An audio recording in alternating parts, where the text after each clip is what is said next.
Welcome to the world of science fiction stories, and don't forget to like, subscribe, and share the channel. Enjoy the listening.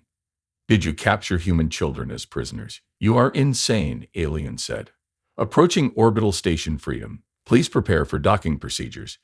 The automated voice echoed through the command deck of the Galactic Confederation vessel, the Righteous Mandate.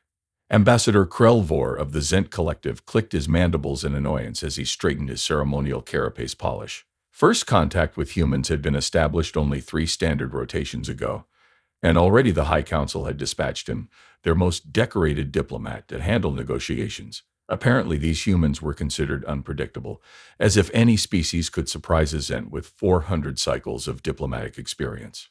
Ambassador, the humans are requesting visual confirmation before final approach, Lieutenant Necto reported, her antenna twitching nervously.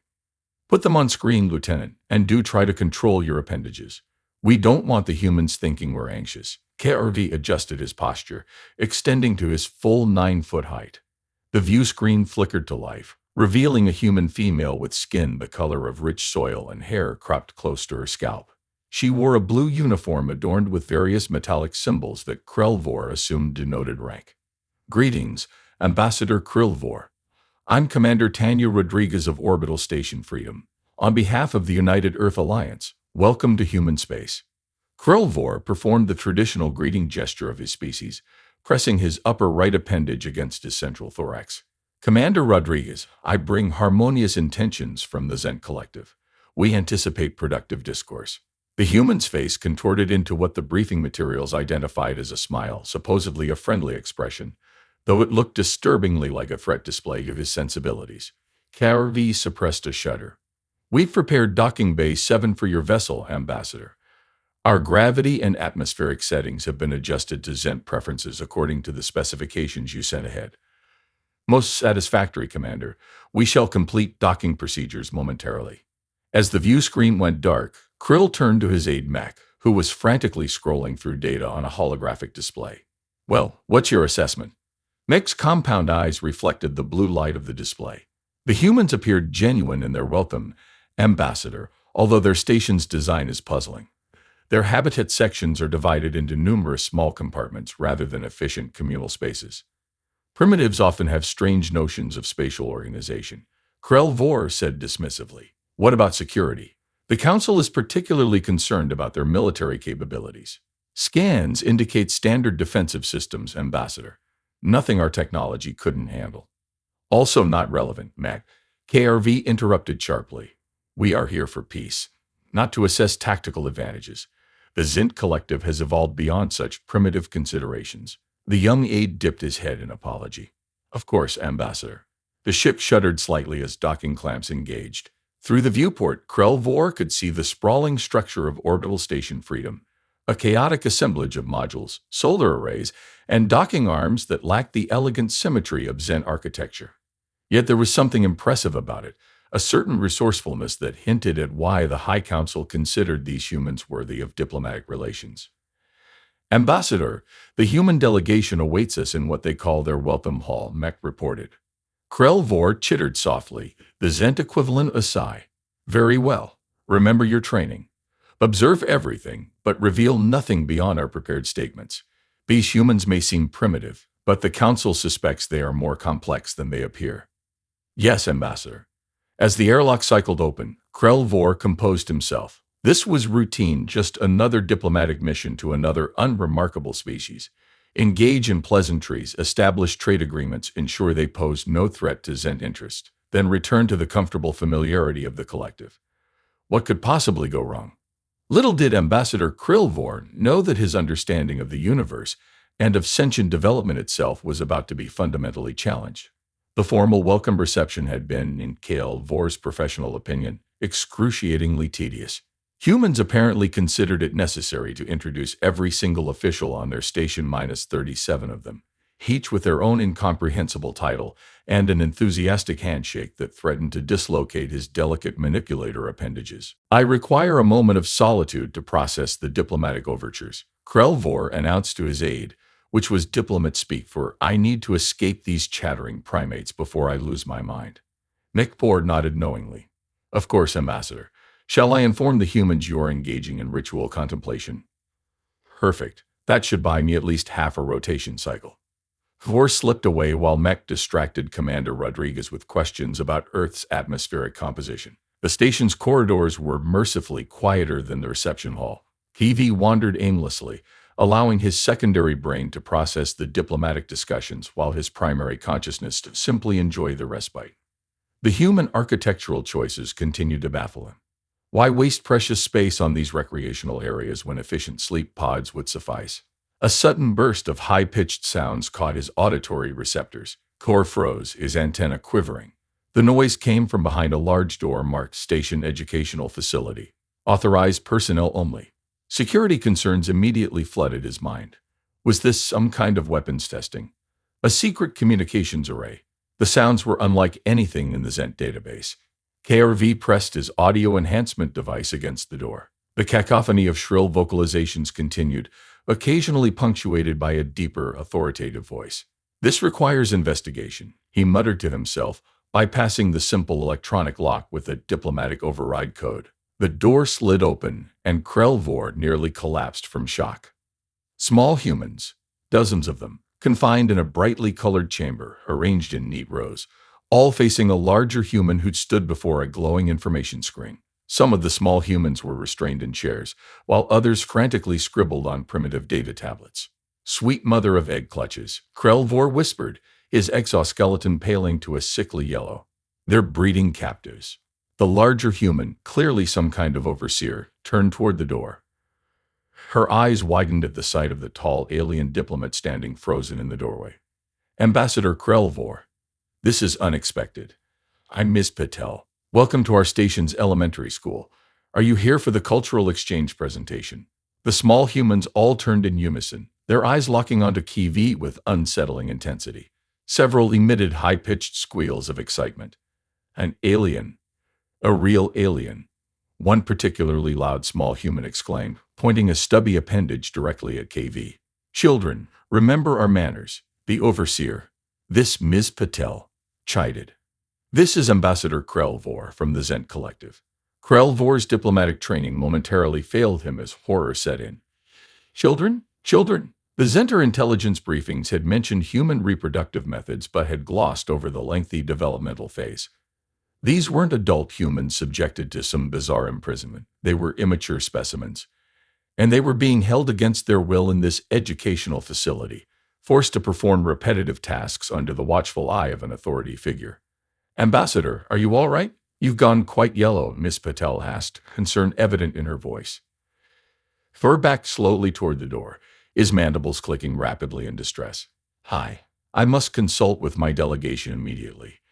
This is unexpected. He turned and scuttled away with undiplomatic haste, leaving a classroom of confused third graders and their equally baffled teacher staring after him. Did I say something wrong? Asked Bobby Chen, the loudest of the children. Miss Patel shook her head. I don't think so, Bobby. I think the ambassador just isn't used to children. That, as it turned out, was the understatement of the Galactic century. Mac had never seen Ambassador Krelvor in such a state. The normally composed diplomat burst into their private quarters, mandibles clicking wildly, all four arms gesticulating in what could only be described as pure panic. They are monsters, Mac. Absolute barbaric monsters. Kari shrieked, his exoskeleton now cycling through various shades of distress, yellow to orange to a sickly green. Ambassador, please calm yourself, Mac urged, offering a nutrient stick. What has occurred? The humans. They imprison their young. They force their offspring to endure confinement and mental labor. It's torture. Mech's compound eyes blinked rapidly in confusion. That cannot be correct, Ambassador. Our intelligence reports indicate humans have extensive protection protocols for their immature specimens. I saw it with my own optical receivers. Cord jabbed a trembling appendage toward the door. Down the eastern corridor, dozens of small humans arranged in rows, forced to perform repetitive tasks while an overseer monitors their every movement. Some were restrained in seating apparatus. It was horrific. It was horrific. Perhaps there is some cultural misunderstanding. No, Kor slammed an appendage down on the nutrient preparation surface. This is unacceptable. The Zent Collective cannot establish diplomatic relations with a species that subjugates its own offspring. We must confront them immediately. Before Mac could suggest a more measured approach, Cavor stormed out of their quarters, heading straight for the diplomatic conference room, where Commander Rodriguez and her team awaited the continuation of negotiations. Calor burst through the doors with such force that several human diplomats jumped in surprise. Commander Rodriguez rose from her seat, concern evident on her face. Ambassador Krelvor, is something the matter? The matter? Krelvor's voice modulator nearly overloaded with indignation. You dare to present yourselves as a civilized species while committing atrocities against your own young. A confused murmur rippled through the human delegation. A tall man with silver-streaked hair, Dr. Jameson, if KLV recalled correctly, leaned forward. Ambassador, I'm afraid we don't understand what you're referring to. Cork's mandibles clacked in fury. Do not insult my intelligence with denials. I observed your educational facility with my own sensory apparatus. You force small humans to sit motionless for extended periods. You subject them to mental conditioning. You restrict their freedom of movement. Commander Rodriguez and Dr. Jameson exchanged bewildered glances. Ambassador, are you referring to our station's elementary school? Rodriguez asked cautiously. Call it what you will. It is a prison for underdeveloped humans. Mac finally caught up, rushing into the room and positioning himself apologetically behind his superior. Perhaps we should allow the humans to explain their practices, Ambassador, he suggested quietly. Dr. Jameson cleared his throat. Ambassador Krelvor, I assure you our educational facilities are not prisons. They are places of learning where our children develop the knowledge and skills necessary for adult life. Lies. Krelvor's coloration deepened to an outraged purple. If they are not prisoners, why are they not permitted to leave? Why are they forced to remain seated? Why do they require an authority figure to monitor their activities? Because they're children, Rodriguez said simply, as if this explained everything. Did you capture human children as prisoners? You're insane, KRV bellowed, his translator struggling to convey the full magnitude of his moral outrage. A younger female diplomat suddenly covered her mouth, her shoulders shaking in what appeared to be distress. It took Krelvor a moment to realize she was actually laughing. I apologize, Ambassador, she said, composing herself with visible effort, but I believe we're experiencing a profound cultural misunderstanding. There is nothing to misunderstand about the imprisonment of juveniles, Kor insisted, though a flicker of uncertainty had begun to creep into his righteous indignation. Commander Rodriguez raised her hands in a placating gesture. Ambassador, perhaps we should discuss how Zenta young developed compared to human children. I think you might find the differences illuminating. The diplomatic conference room had been hastily transformed into what the humans called a classroom setting, complete with visual aids projected onto the main screen. Krelvor sat rigidly in a chair modified to accommodate his exoskeleton, his compound eyes fixed on Dr. Eleanor Park, the station's chief cynobiologist, who had been summoned to explain this barbaric education concept. Let me get this straight, KRV interrupted, mandibles twitching with barely contained skepticism. You're telling me that human offspring emerge from their biological vessels as completely helpless, non-sentient life forms? Dr. Park nodded patiently. Human babies are born with very limited capabilities, yes. They cannot walk, talk, feed themselves, or even control their own waste elimination for quite some time. And this helpless state lasts for how long? KRV asked, his voice dripping with disbelief. Full physical and cognitive development takes approximately 18 to 25 years, Dr. Park replied. Krelvor emitted a high-pitched whistle that made several humans wince. 25 rotations around your star. That's preposterous. How has your species not gone extinct from predation? Commander Rodriguez stifled what suspiciously sounded like a laugh. We protect and nurture our young while they develop, Ambassador. For 25 years? Krelvor's exoskeleton paled to an astonished white. The inefficiency is staggering, and you expect me to believe this school is part of this development process. Dr. Jameson stepped forward, adjusting his glasses. Perhaps a comparison would help, Ambassador. How do young Zent develop? Crawled straight and proudly. Zener hatchlings emerge fully formed with complete innate knowledge downloaded from the genetic memory banks of our species. They require precisely 2 standard cycles to reach full size, during which they are kept in climate-controlled maturation chambers. They emerge as productive members of society, ready to fulfill their designated functions. The humans exchanged glances that KRV couldn't quite interpret. "So you're born knowing everything you need to know?" asked the young female diplomat Maya Wong, according to her name display. "Of course," Kalor replied, as if it were the most obvious thing in the universe. "How else would a species efficiently propagate? Your method seems unnecessarily time-consuming and resource-intensive." Dr. Park smiled. "That's where our perspectives differ, Ambassador. Human children aren't born with innate knowledge. Our brains are highly plastic and developed through experience, social interaction, and yes, formal education. Schools aren't prisons. They're environments specifically designed to optimize this learning process. But the restraints, the overseer," KRV protested, though with noticeably less conviction than before. "You mean the desks and the teacher?" Commander Rodriguez asked, amusement evident in her voice. "Desks help children focus on their work, and teachers guide the learning process. Why not simply download the information directly into their neural networks?" KRV asked, genuinely perplexed. "We don't have that technology," Dr. Jameson explained. "And even if we did, human development isn't just about acquiring information. It's about learning to think critically, solve problems, interact socially, and develop emotional intelligence." Fur's mandibles clicked slowly as he processed this bizarre information. "So these small humans, they're not fully formed beings yet. They are still becoming?" "Exactly," Dr. Park said, looking relieved. "And education is a crucial part of that becoming." Fur leaned back, his exoskeleton shifting to a contemplative blue hue. "Fascinating.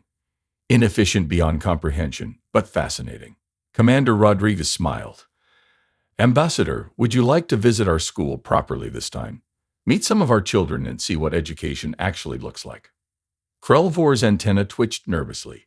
"These immature humans. Are they dangerous?" The entire human delegation burst into laughter, which did nothing to reassure the increasingly bewildered ambassador. Ambassador Krelvor had faced numerous diplomatic challenges in his long career. Negotiating with the methane-breathing Vorp, appeasing the notoriously touchy Quantum Collective, even surviving a dinner with the carnivorous Drax Hegemony. But nothing had prepared him for the pure chaos of Miss Patel's third-grade class. "And this is my pet tarantula, Fuzzy," announced a small human male named Tyler Jackson, thrusting a container containing a primitive arachnid toward Krillvor's face. The ambassador recoiled so violently that he nearly toppled his specially reinforced chair. "Fascinating specimen," KRV managed to stammer, mandibles clicking in distress. "Is it venomous?" "Nah, he's harmless," Tyler declared with the confidence only an 8-year-old could muster. "Want to hold him?" "Perhaps another time," KRV replied diplomatically, while making a mental note to have his exoskeleton thoroughly decontaminated at the earliest opportunity. Ms. Patel intervened before Tyler could further traumatize their extraterrestrial visitor. "Thank you, Tyler. Now who has questions for Ambassador Clore?" 28 small hands shot into the air simultaneously. Clore marveled at their enthusiasm. Zen hatchlings would never display such unbridled curiosity. It would be considered highly inefficient. "Do you eat human children?" asked a wide-eyed girl with elaborate hair formations that Krolvor's translator identified as pigtails, Olivia Martinez. "Miss Patel," exclaimed, looking mortified. "It's quite all right," Kror assured her, his exoskeleton shifting to an amused shade of turquoise. "No, young human. Zen are photosynthetic. We absorb nutrients from specialized light wavelengths. We do not consume solid matter." "Cool," chores several children in unison. "How many eyes do you have?" asked another child. 17 primary visual receptors and 42 secondary light-sensing nodes, 4 replied. "Woo!" the children responded, clearly impressed. For the next 42 minutes, Kor found himself bombarded with questions ranging from the insightful, "How does your species govern itself?" to the bizarre, "Can you fart from your eyes?" The ambassador answered each with increasing enthusiasm, finding himself strangely captivated by these partially developed humans and their boundless curiosity. After the question session, Ms. Patel organized what she called a cultural activity. The children were divided into groups, each tasked with creating artwork depicting what they imagined Zin homeworld might look like. Hilor observed with fascination as the children collaborated, argued, compromised, and created. Their methods were chaotic and inefficient, yet the results were surprisingly innovative. One group had envisioned crystal forests that weren't entirely unlike the actual bioluminescent groves of his homeworld. Another had created a society where Zent lived in harmony with giant floating jellyfish, purely fictional, of course, but displaying remarkable imaginative capabilities. They're learning much more than facts and figures, aren't they? Dr. Park commented quietly, having accompanied KRV to the classroom. And indeed, KRV replied thoughtfully. They appear to be developing creativity, adaptive thinking, social cooperation skills. Exactly. Skills no computer could download into their brains. A small human tugged at Kale Vor's lower appendage, startling him. It was a quiet girl named Priya, who had barely spoken during the entire session. "Mr. Ambassador," she said solemnly, "we made this for you." She handed him a crudely fashioned necklace of colored plastic beads. Krell Vor accepted the gift with uncharacteristic reverence. "This is for me? What function does it serve?" Prud giggled. "It doesn't do anything. It's just to remind you of us when you go home. A memento." With no practical application, Kalor mused, carefully placing the trinket into his diplomatic pouch. How wonderfully human. As the bell rang, signaling the end of the class period, Kalor realized with surprise that his exoskeleton had shifted to a warm golden hue, the Zent expression of genuine enjoyment. How utterly unexpected. Later that evening, K.R. Vor sat in his quarters, dictating his official observations to the ship's data core, while absent-mindedly running an appendage over the colorful bead necklace Priya had given him. Day 3 of Diplomatic Mission. Supplementary Report on Human Developmental Biology. He began, then paused the recording. Something was bothering him, something fundamental about the differences between humans and Zent. Mech. He called to his aide, who was organizing nutrient packs across the room. "What would you say is the greatest strength of our species?" Mech looked up, surprised by the philosophical question. "Efficiency, certainly. Our genetic memory transfer ensures perfect knowledge continuity between generations. No time is wasted on learning what is already known." "Yes, exactly," Kalor nodded, his exoskeleton shifting to a contemplative indigo. "But what if? What if that's also our greatest limitation?" "Ambassador," Mech's antenna twitched in confusion. KRV stood, pacing the room with uncharacteristic agitation. "Think about it. Every Zentry hatches with identical knowledge, identical perspectives, identical thought patterns. We excel at maintaining and refining existing knowledge, but when was the last time our species had a truly revolutionary breakthrough?" Mech considered this. "The quantum propulsion advancement of 300 cycles ago." "Yes," Kor interrupted. "And before that, the gravitational manipulation theory from 500 cycles ago. Our technological progress has slowed to an incremental crawl." He gestured toward the viewport, where Earth was visible as a blue-green crescent against the blackness of space. "But these humans, in just the past 200 cycles, they've advanced from primitive combustion engines to faster-than-light travel. They're chaotic, inefficient, and maddeningly unpredictable, but they're also explosively innovative." "And you believe this is connected to their unusual developmental process?" Mech asked carefully. "It must be," Kor exclaimed. "Their young don't just absorb established knowledge. They question it, they reimagine it. Each new human doesn't begin as a copy of its predecessors, but as a blank slate with unlimited potential directions." KV picked up a datapad, scrolling rapidly through human historical records. "Look at this. Their most revolutionary innovations almost always come from young adults, those who have gained enough knowledge to understand existing systems but aren't yet fully constrained by conventional thinking." "It's an interesting theory, Ambassador, but surely our way is more advanced, more evolved." Kur's mandibles clicked in what might have been a laugh. "More evolved, perhaps, but evolution optimizes for survival, not innovation.